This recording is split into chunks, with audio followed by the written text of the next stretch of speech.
Praying one day Big Red will win the NIT. Ham is the water of meats. Ham the water of meats. Ham is the water of meats. Someone needs for Ham is the bacon. water of meats. Ham is the water of meats. Jack Mitchell, our friend from 1400 KLIN down in Lincoln, joins us every Monday to just chat. Oh. Of course, the part of the song there, that if you're wondering, that song, "The Ham is the Water of Meats," was a song that we all collaborated on for Jack's 50th birthday a couple of years ago. Oh, happy birthday. You're muted, by the way, Jack. And speaking of being an old, Yeah, right. old, am I right? I was always, you knew as the person who wrote the lyrics, I had to have some dig at Nebraska ball in there. So that's why you hear the "Someday Nebraska will win the NIT," which they did. Mm-hmm, in the 90s. Do you remember that? Were you excited about that? Yeah, I was excited. I was weeping while Tom Best and Jerron Boone hugged, tears rolling down my face. Yeah, we had fun. We were excited about it. I still remember to this day because you never had seen Nebraska win anything, right? And of course, this team was actually good enough to win an NCAA tournament game. And then you had the walkout, on Danny. That was that year? That was that year where, Jerron Boone led the walkout and, things kind of fell apart. This is not And then good. they turned it on during the NIT and they won the NIT. But I still remember. And then they got Ham. I purposely turned down the TV and turned on Kent because that was Kent's last year of doing basketball before he took the first stint. The little sabbatical. Yeah. When, So that was also the last time he did football, like a couple months his later. last football game. It's time to twerk. His last football game was the Fiesta Bowl when they beat Florida. And his last basketball game up until now was that NIT. And I still remember Nick Jose, who was the sports information director, saying, going all in on this. He's like, "Kent, this is a national championship." And I was happy at the time. I was happy at the time, and I thought, okay, let's not go that far. technically speaking, it was. Plus, those runs in the conference tournament are actually more memorable to me. Yes. In the early 90s. 91. Which 91 was the Keith Moody against Oklahoma overtime shot, which was great. I mean, those are more significant, good memories. Well, isn't winning the NIT, that would, for me at least, if it's a roster that's going to come back intact the following year, it'd be like, okay, now we can. That's what you're hoping for. But this was a roster that was mostly leaving. And then it's building. Yeah. It was fine. I don't know. Why are we doing this? I don't know. So I asked you the question because the lyrics in the song, and then you said, yeah, I was excited. Now you're downplaying it. I mean, I was fine. It was in the middle of a really good football time, so it was. I mean, it was just kind of a bridge. It was like, this is nice here. Now we got 2 months till the football season really gets going. All right. So what's our bridge for the next 2.5 weeks? God, is this still still that long? Yeah, is this the slowest? 3 weeks than it is 2.5. Yeah, that's true. It is technically. Yeah, it's like 3 weeks. It feels like it's still just. It doesn't even feel like it's near yet at this point. So I guess the bridge is, I don't know.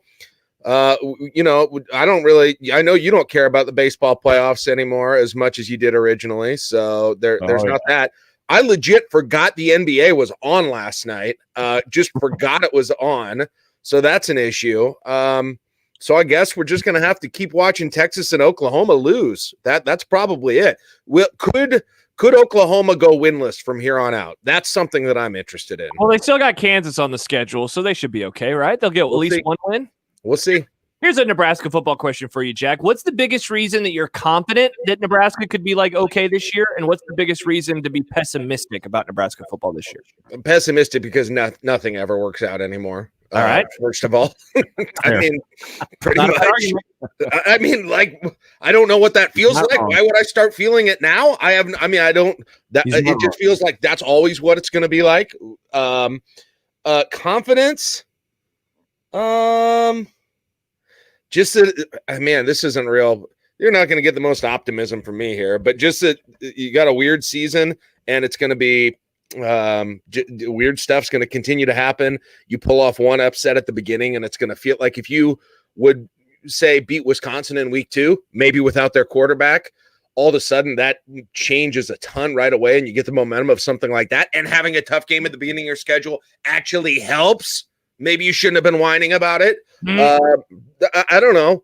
But as far as the roster, I don't know. I guess the only other thing was that Adrian Martinez is really the Adrian Martinez we saw his freshman year again. And if that's the case, that would be the only other thing that would really make me say, okay, what they've got on the field coming into the season really makes me feel like that's definitely possible.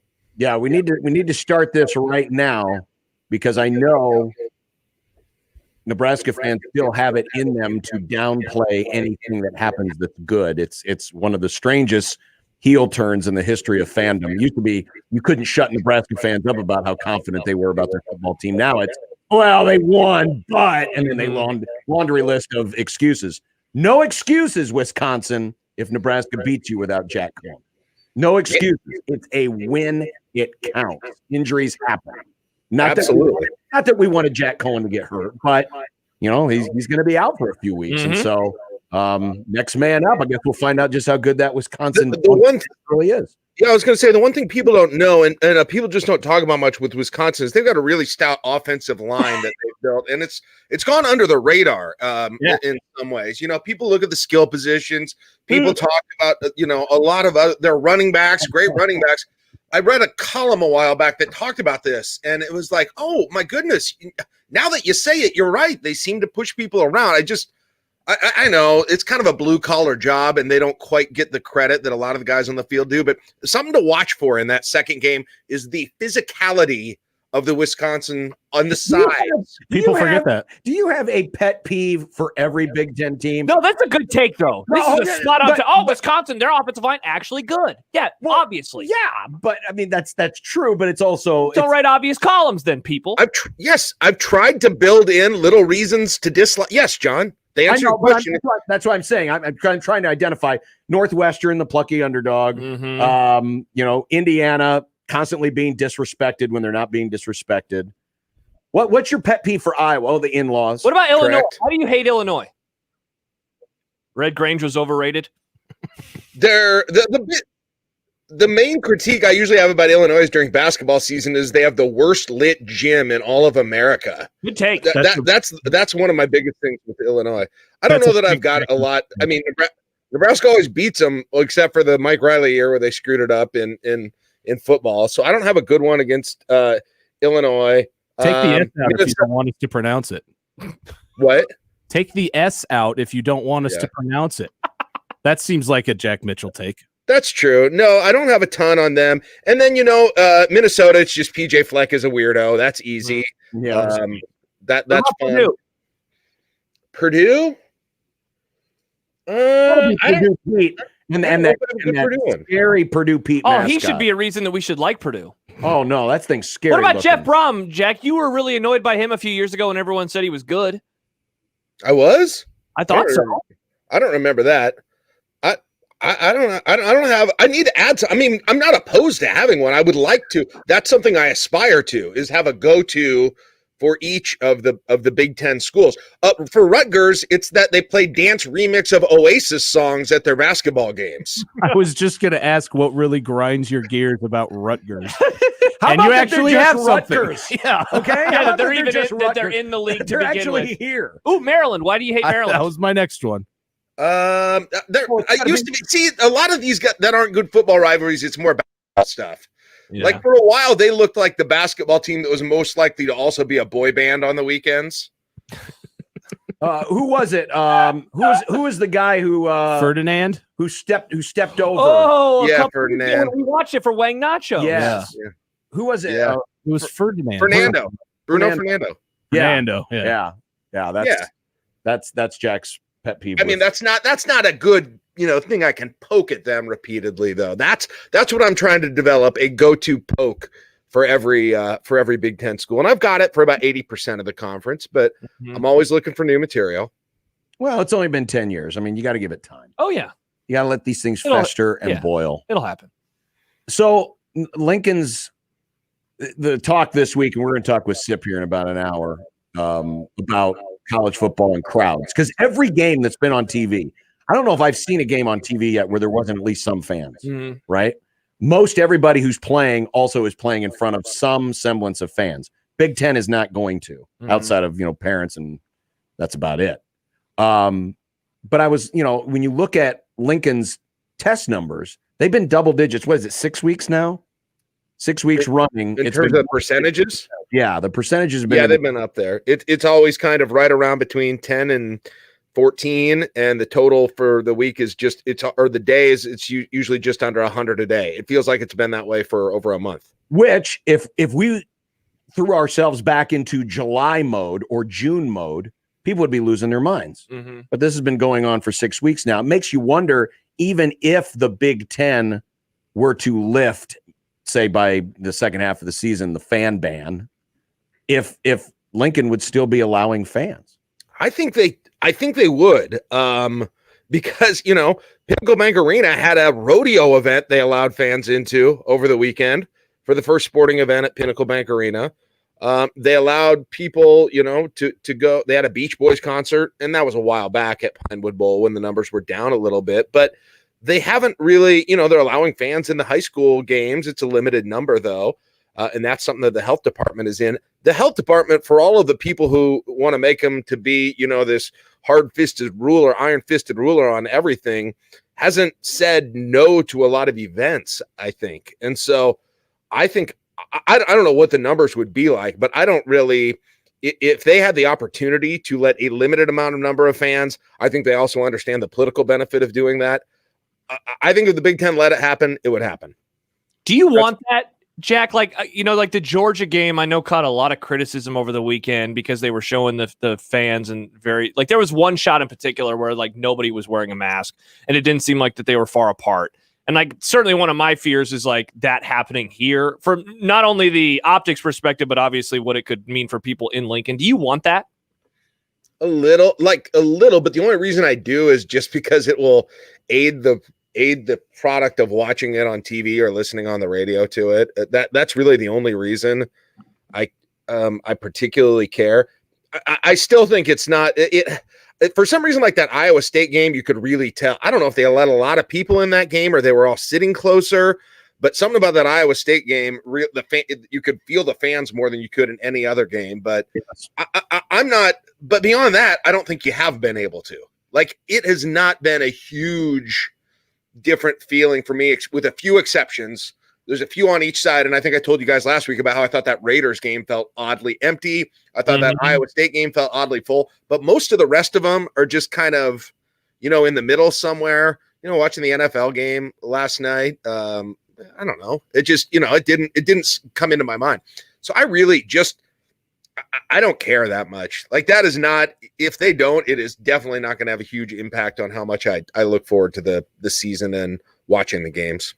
No, I would agree. I mean, at this point, we just, as we pointed out at the very beginning, it's still 3 weeks away. Yeah, plenty of time for things to change. And so you're let's just get to that point, because after everything that's happened in the last 72 hours, not just in the NFL, but everywhere, you're constantly reminded that you're still living under this cloud, and you never know what news, what test, what person gets it that's going to change everything and turn the momentum completely around. Yeah. Because up until last, Monday, Tuesday, when we found out about the first Tennessee Titan positive test, fine. Everything was great. No, there were no issues. And I guarantee you, I know I did. A lot of people were just like, oh, we're going to be fine. Mm-hmm. And then last week happened. And, obviously what happened with the president, anytime it happens to someone of that significance, that changes people's minds. And so, yeah, it felt just a little different this weekend. I was very happy to see that, Tennessee came up with no positives today. The Chiefs and Patriots are going to play tonight. But being able to stay on point and continue to follow the protocols is going to be so important. Yeah. And if we don't do that, we're going to have situations what happened and almost happened this weekend. Yeah, there was a moment when the Cam Newton came down on the heels of, I think there was Virginia came down with 7 guys who tested positive right before Virginia Clemson, and then Cam Newton came down. And I was texting with some friends because we were trying to figure out what this meant for the schedule. And I said, this is going to, there's no way they're going to play that game with everything that's going on. And I haven't normally been shut it down guy. You remember every time anybody tweeted about the Marlins, somebody in the Marlins got it, there'd be people on Twitter would say, shut it down. I wasn't necessarily saying that, but I just had a hunch, an incorrect hunch, by the way, that with Newton having it and then the time that it would take to test everyone and everything going on nationally, which is sort of the newfound attention because of what's going on with the president and the White House, I thought there's no way they're going to play this game.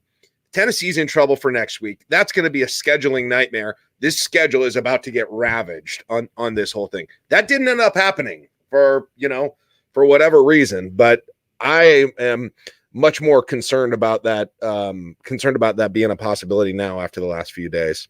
Yeah, I agree with John. After the what happened with the Tennessee Titans, I mean, we talked about it on the show the next day. It was like, all right, well, they'll push the game back, they'll figure it out, and we'll all go from here. Cam Newton, because I found that out after I ran on Saturday, and it's like, oh my gosh, and the fact that they're playing 48 hours almost after they found out that he tested positive, I am very surprised about that. I figured that they would do what they did with Tennessee, and they'd push it back a little bit if they had to. Yeah, but it just goes to show you how difficult it is they worked it out schedule wise with Tennessee, but one or two more of those and you just can't do it because as John and I talked about on Wednesday, there's just that NFL schedule is like the Big Ten schedule. It's just not built to shuffle around. No, it's not. And I still contend, and I mentioned it during the crossover, if one more Patriot had tested positive, that it would have been, they wouldn't be playing tonight. I'm Sony Michel tested positive for getting 1.3 fantasy points every week. Sounds like a bitter owner right now. Yep. My favorite team isn't doing so well, just like you guys. Why does anyone draft Patriots? I was just going to say, numbers guys. That's on you for trusting a Patriots running listen, back. Let me tell you why. There's a certain host on your airwaves who claims to be an NFL draft expert who I consulted with before I made that pick. Big mistake. Well, why man? He told me to pick Michael Thomas the year before, so I went back to the well. Bad choice. Yeah. Well, anyone would have told you to pick Michael Thomas. No, not really. That year, Laquan Treadwell was out there, and that TCU receiver. They were all sort of even that year. It was actually a really good pick that year, but can't win them all. Yep. Just like you guys, football teams. Well, you too.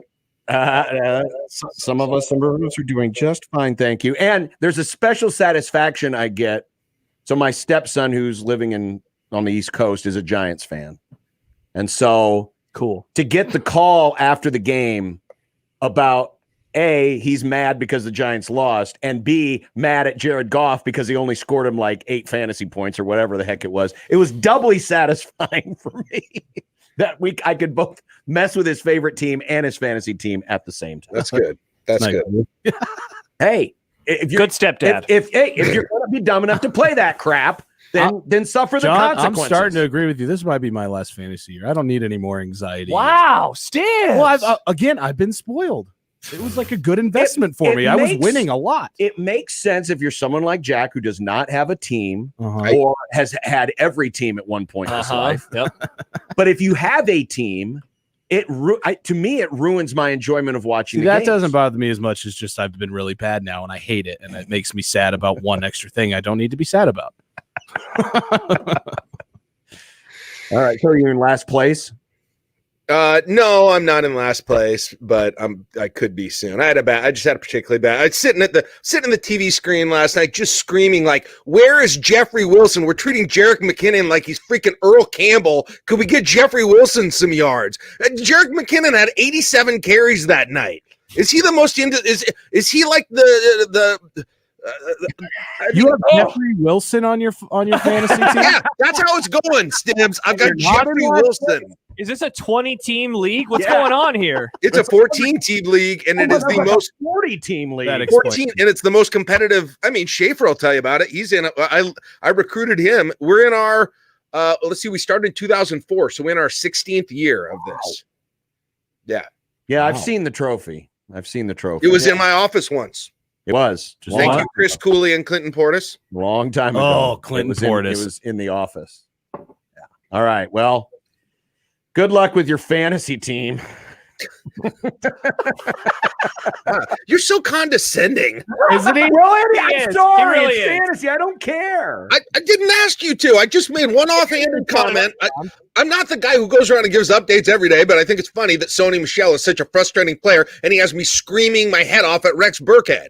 Listen, I don't play fantasy, and I know do not draft Patriots. You just don't do it. If I had Rex Burkhead last week, I would have beaten everyone in the league. Well, and there was the one game he would have done something for you. Not that there's anything wrong with that. I mean, Wow, ripping on Rex. Rex serves a purpose, but their purpose is not to accumulate stats. You know, Sad. Tony Michel will probably go off tonight. that's true. He's actually injured. He's out. I just Well, that's right. I did see that. Yeah. Well, good news for Rex owners. You're right. You're right. Patriots running backs are not a smart fantasy football investment. No. If this were a fantasy football show, it's been a life of sadness for me. I think they had that one like Corey Dillon year. Otherwise, it's been just a bunch of average dudes. That was before. That was way back in the day. Back like there. And then someone totally like Deion Lewis will be there, and he'll have 5 touchdowns in a game, and you're like, here it is. And then he won't have scored like 4 the rest of the year. And then everyone jumps into the waiver wire and says, "I gotta have Deion Lewis." Yeah, seriously, like Jonah Gray had 4 or 5 touchdowns one night. Yes, he showed up late to a meeting, and then they're like, "Never mind, he's never playing." You guys, Belichick is screwing with fantasy users, isn't he? He hates them, and that's what he's doing, isn't it? 100%. Me. God bless him for it too. All right, Jack. Sorry to let you down, but appreciate you bringing the beige back again. There it is. The beige Husker hat, the Bill Callahan signature series, right there. The beige hat. We were in the front row. Yes, we were. That was a great day. Oh, I miss those press conferences. Bring him back. See, I would have never gotten that quote if it had been on a Zoom call. That's true. Very true. All right, guys. We'll see you. Bye, Jack. Have a great show. Thank you. That is Jack Mitchell from sister station KLIN. I can't believe Michael gave him the advice to take Sony Michel. Sony Michel, yeah. The Patriots fans hate Sony Michel. Yeah. They hate him. Unless you're talking the 2007 Patriots. Patriots do not get you big numbers. They just don't. Yeah. They never have. Yeah, Brady has. If you don't have Brady or Edelman, it's hard to figure out who's going to have. Especially running backs. It's like, yeah. Why would you even touch that position yeah. there? Yeah, because Gronk, of It's course. not that they don't they use accumulate. 9 You of just them. you can't there's decide too which many. one's which. Now, Like if you could like defense, collectively, if you could draft Patriots running backs, absolutely, like you can draft then Patriots yeah, defense. you'd be feeling pretty good. James White will have like 13 receptions for 150 yards and 3 touchdowns, and then touch the ball once the next week. Mhm. It's insane.